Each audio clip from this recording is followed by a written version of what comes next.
जय श्री कृष्ण।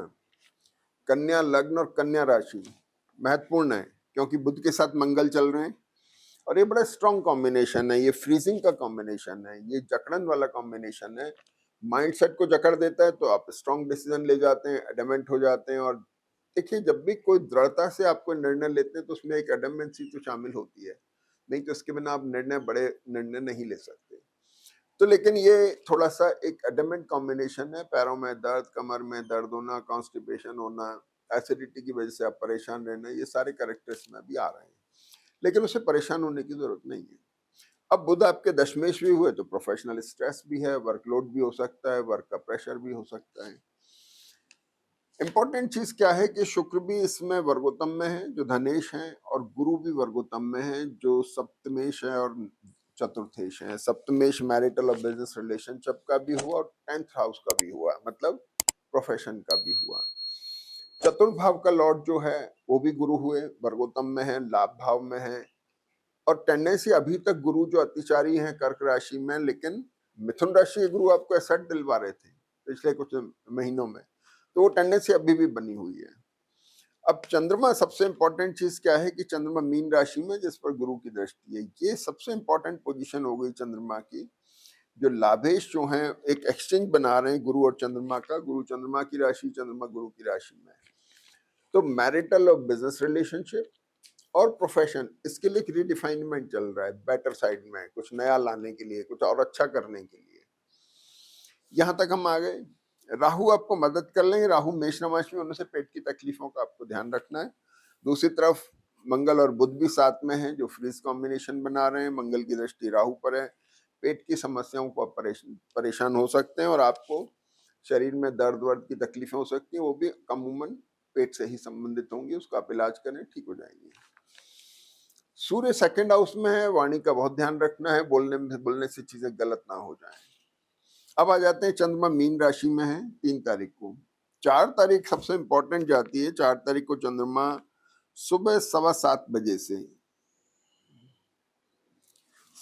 बजे से दिन में 12:30 बजे तक यहाँ पर वर्गोत्तम में आते हैं मीन राशि में। ये बहुत अच्छा टाइम है जब आप किसी नई चीज की शुरुआत कर सकते हैं, मुहूर्त कर सकते हैं, नए टाई अप्स कर सकते हैं, नए कॉन्ट्रैक्ट साइन कर सकते हैं।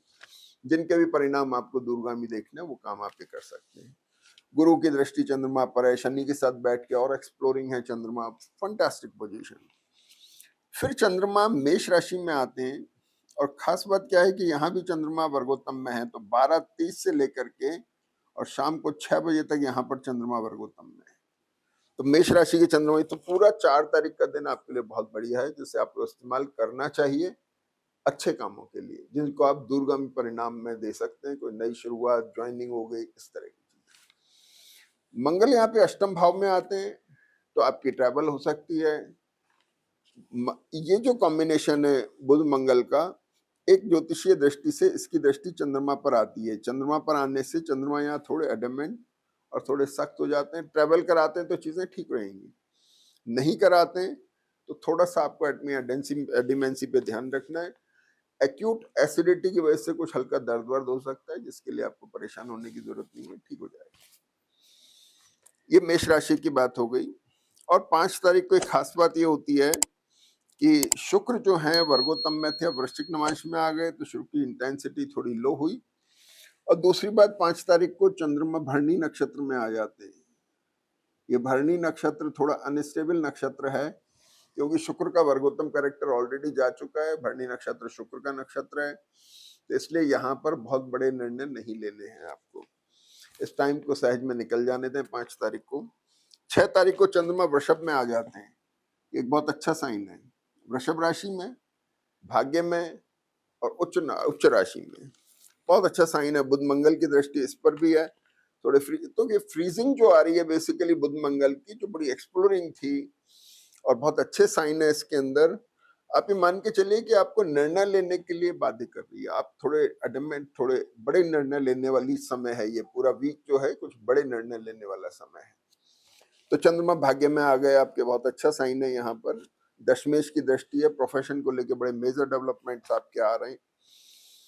शनि की भी दृष्टि है इसके ऊपर, तो ये बहुत अच्छा कॉम्बिनेशन। अब यहाँ पर ये हुआ कि वृषभ 7 तारीख को एक बहुत अच्छा कॉम्बिनेशन बनता है कि जब चंद्रमा फिर वर्गोत्तम में आते हैं और ये सुबह 8 पौने 9 बजे से करीब 8:45 से लेकर के और दिन में 2 बजे तक ये कॉम्बिनेशन रहता है, जिसका आप फिर इस्तेमाल कर सकते हैं किसी भी तरह की नई शुरुआत करने में, कुछ नए टाई अप्स में, कुछ नए मुहूर्त वगैरह करने हो इसके अंदर। तो वृषभ राशि का चंद्रमा फिर आपको मदद कर रहे हैं, तो मतलब इस वीक के अंदर आपको बहुत अच्छा वक्त मिल रहा है। अगली बात आ जाइए कि वृषभ राशि से चंद्रमा 8 तारीख को आ जाए, ये आ गई 7 तारीख की बात, ये 7th की बात है। और 8 तारीख को चंद्रमा जो है यहीं पर हैं, लेकिन सूर्य मेष नमाश में आ गए। अब आपका द्वादशेष सूर्य मेष नमाश में आ गया, गुरु के साथ एक कॉम्बिनेशन है।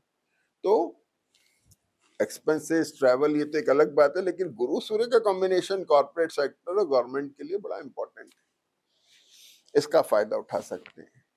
फाइनली इस वीक के एंड में 8 तारीख को चंद्रमा मिथुन राशि में आ गए। मिथुन का चंद्रमा प्रोफेशन में बहुत मेजर चेंजेस ला रहे हैं और राहु और मंगल की बड़ी भारी अच्छी दृष्टि इसको फायदा दे रही है। यानी प्रोफेशन के पार्ट पर आपका पूरा वीक बहुत अच्छा है, जिसमें आपको बड़े निर्णय लेने चाहिए। और चंद्रमा जैसे ही मेष, वृष, मिथुन, यहाँ तक कि मीन तक के सारी चंद्रमा की पोजीशन बहुत अच्छी है। आप बड़ा निर्णय ले सकते हैं, सिवाय 5 तारीख को छोड़ करके। आप कुछ अच्छी शुरुआतें करें, नई शुरुआतें करें और इसका फायदा उठाएं। अच्छा समय आता है, उस समय हमें और ज्यादा अथक प्रयास करना चाहिए।